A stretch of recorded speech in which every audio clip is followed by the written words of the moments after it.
So today I thought I would just take the time to answer frequently asked questions about microdosing, and we're just gonna roll through them one by one. Before I begin though, as usual, a disclaimer. I am not a medical professional. I'm not an expert. So consider the contents of this video to be peer-to-peer. Consider me your friend. I've had experience with microdosing and I'm just sharing with you my personal experiences. This is probably the most frequently asked question that I get about microdosing is how do I do it? And the way that I do it is in capsule form. So I know that certain people like to just buy magic mushrooms dried and then they portion it out themselves and they'll microdose various different ways.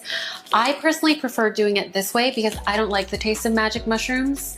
And this way, it's a lot easier and more convenient for me to know exactly how much I'm getting. So one of these caps actually is portioned for the average microdose, which we can get into a little bit later. One of these caps is 120 milligrams of magic mushrooms. And I think that's a standard microdose amount. The first time I took it though, I did get a little bit high, but I'm gonna save my first time experience for a future question. These days, usually it's recommended that when you first start, you take a cap, then you take a couple days off, and then you take a cap, and then you take a couple days off. And it's important to do this so that your tolerance doesn't develop too quickly. For me, my ideal microdosing schedule now is one cap every 2 to 3 days. The whole point of microdosing is to take such a small amount that you're not supposed to notice the effects of being on magic mushrooms.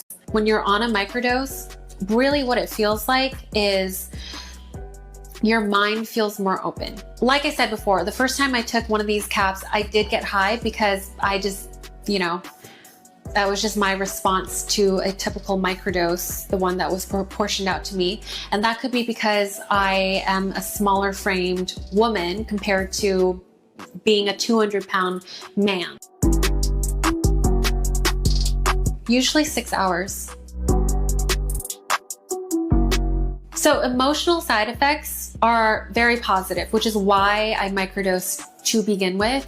It takes my regular baseline mood and lifts it up. And I'm left with this overall feeling like I can just handle the everyday stressors that come. There have been some times when I've accidentally taken too much and I'm straight up feeling the effects of being high. And so those can carry more noticeable side effects. So physically, in the past, I've noticed muscle tension, muscle cramps. I've noticed heart palpitations. My heart will start to beat a little bit too fast.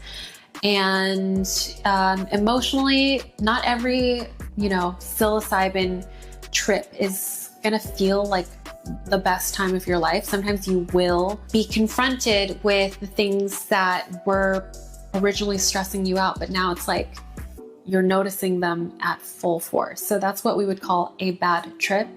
But I have come to learn that there really is no such thing as a bad mushroom experience. When you have an undesirable trip, then lean into that experience because you'll often walk away from it learning something insightful about yourself. There was a study that was done that shows that magic mushrooms are the least toxic substance. And I remember distinctly in a presentation one time seeing that alcohol was here and psilocybin was here. Alcohol was 52 times more addictive and more toxic than magic mushrooms. Sorry, not addictive, but definitely more toxic, 52 times more toxic. It shouldn't, but if it's your first time doing it, I wouldn't recommend scheduling it on a day where you have a lot of big commitments or you have to be on the road a lot, because you don't know how your body is going to react to that first dose.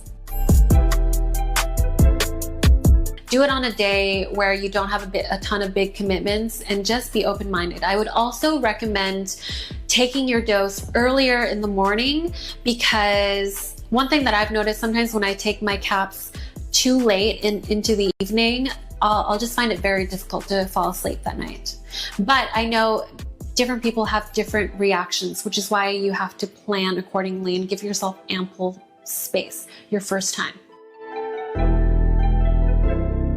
It'll be either a very fun trip for you or a not so fun one, but everything will come to pass, and there is no such thing as a bad trip when it comes to the things that you learn and gain from it at the end of the day. I've had experiences where I've taken too much, or maybe, for example, in the beginning, I really questioned whether I should be taking time off in between, because I was like, this is awesome. I love feeling like that. So I started taking caps every single day, and I quickly built a really high tolerance. So then I started just taking more. That wasn't a good idea because it led to a couple of experiences where I was kind of freaking out a little bit. I take full ownership of those experiences. It was a learning curve, and now I know what my happy medium is. I microdose for medicinal purposes, so I'm not drinking, I'm not doing other drugs. It is purely medicinal. You can prevent tolerance buildup by sticking to a regulated schedule and not letting your microdosing get a little bit too out of hand, like the experience that I previously described.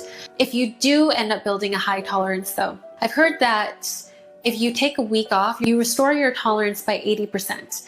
And I would say from anecdotal experience, this is true. Before I wrap up, I want to bring up a point that I forgot to mention earlier. Magic mushrooms aren't addictive in the way that some antidepressants or cocaine, heroin, and hard drugs are, because when you stop taking mushrooms, you don't experience withdrawal effects. So it's not a chemical addiction. And I would say that if you decide like this is working really well for me and you continue to incorporate it into your life, that's not necessarily a matter of addiction. It's just you found something that works and you have made a choice to continue to integrate it into your life, like I have.